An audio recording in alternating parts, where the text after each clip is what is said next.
Hi, welcome to our seminar. My name is Trina Dunning and I'm the International Manager here at LIC at our head office in the North Island of New Zealand. And I have here with me today Lorna McNaughton. Lorna, welcome. Thank you for being with us. Thanks, Trina. Now, Lorna, can you give us a quick kind of overview of your role here at LIC? So I'm a Senior Scientist here in the R&D team, and I've been at LIC continually for nearly 15 years. So today's topic is all about fertility, which is your speciality, Lorna. So can you tell us, fertility in New Zealand, why is it so important? So fertility is really important in all dairy systems, but particularly in seasonal systems, because we want our cows to calve at the same time each year, and because farmers have a dry period.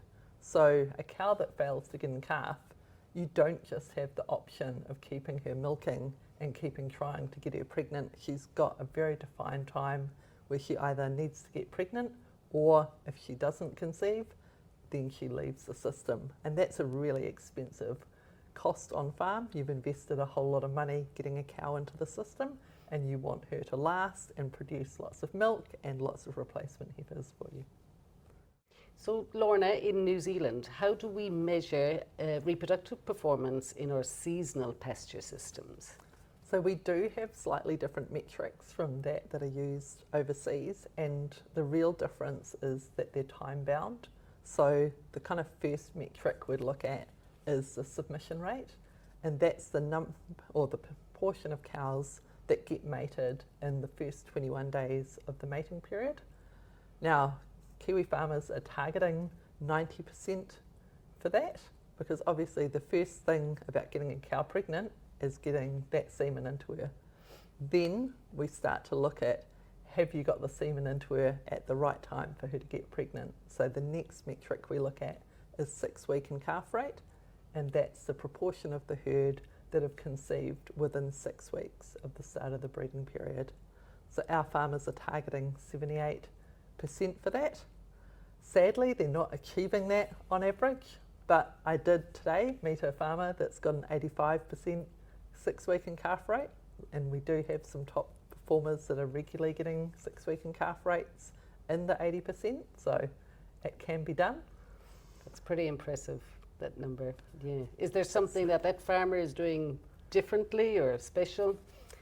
I think they just do a lot of things right. So we were at a heifer field day, and the grazier where their heifers go to be reared was commenting on how excellent their calves are when they arrive. They're really well grown, they've been transitioned well off milk and onto pasture, and then just really good attention to detail. And it's a bit like a virtuous circle. Once you've got good reproduction, if you keep doing those same things, you keep that good reproduction. However, if the wheels fall off and your repro kind of falls apart one year, it's slow to recover. You're not going to make those gains that you've lost back in 1 year. It's a 3 to 4 year recovery process. So Lorna, what factors do we look at that do affect fertility outcomes in cows? So almost everything you do on farm can potentially have an impact on fertility, and when we look at like genetic evaluation of fertility, we do see that the environmental effect is really strong. So farm management is actually really important to fertility. So it really starts with getting a good calf born and rearing that calf really well, making sure she hits her targets before she comes into the herd. Just doing the basics right, getting them to those body condition score targets, making sure your heat detection's really good, that you're using the right heat detection aids for your system, that you're using the right semen with ideally positive fertility breeding values, and then just managing the cow as you would to get good milk production out of her. So for in New Zealand fertility trends, can you tell me what you're seeing happening?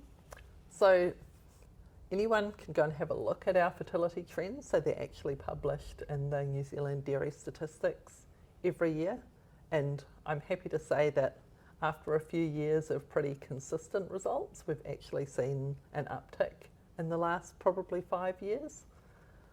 So in the graph, you can see the fertility trend over the years that's in the dairy statistics.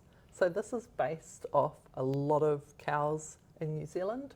So to make it into the dairy statistics, the farmers need to be doing a certain level of data recording, and to be able to calculate 6-week and calf rate, farmers have to be doing early aged pregnancy testing, and around half of New Zealand farmers are doing this. So there's about 4,500, if not a few more, farms represented in this data. So given that fertility is low heritability, so is it something worth breeding for? So I'm old enough to remember when we didn't actually have genetic evaluation for fertility, and that wasn't a good place to be. So if you breed just for milk production without selecting for fertility, there is a negative genetic correlation there. So you need to be evaluating for fertility to try and minimise the impact of just selecting for milk production. And aside from that, Dairy NZ did a really nice piece of work looking at the value of genetic selection for fertility. So we were involved in that study. We selected animals that were extremely high or extremely low for fertility breeding value. We bred a special herd of about 200 of each and then compared their performance. And it was remarkable the difference between the animals. So at the extremes, even though it's a low heritability trait, you do see a really big impact. And the other way I like to think about it is day to day, you look after your herd, you try and get the good milk production, but breeding for fertility is about protecting the future of your herd and making sure you have the most suitable animals for your system coming through, and animals that are going to be a little bit better each year and a little bit easier to get in calf. So thanks, Lorna, really insightful. If you could summarise just a few points for our farmers listening.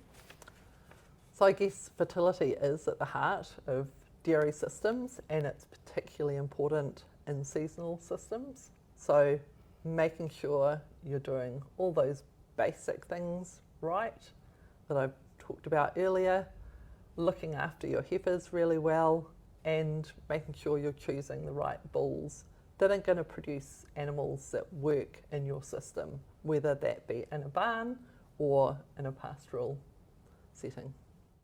Thank you, Lorna. And fertility is just so important. We spoke about it in our first webinar when we talked about herd improvement and the pillars that farmers can pull, and one of them was good reproduction. So very insightful. Thank you so much for being with us, Lorna. Thank you, and I look forward to hearing about some success stories on overseas farms.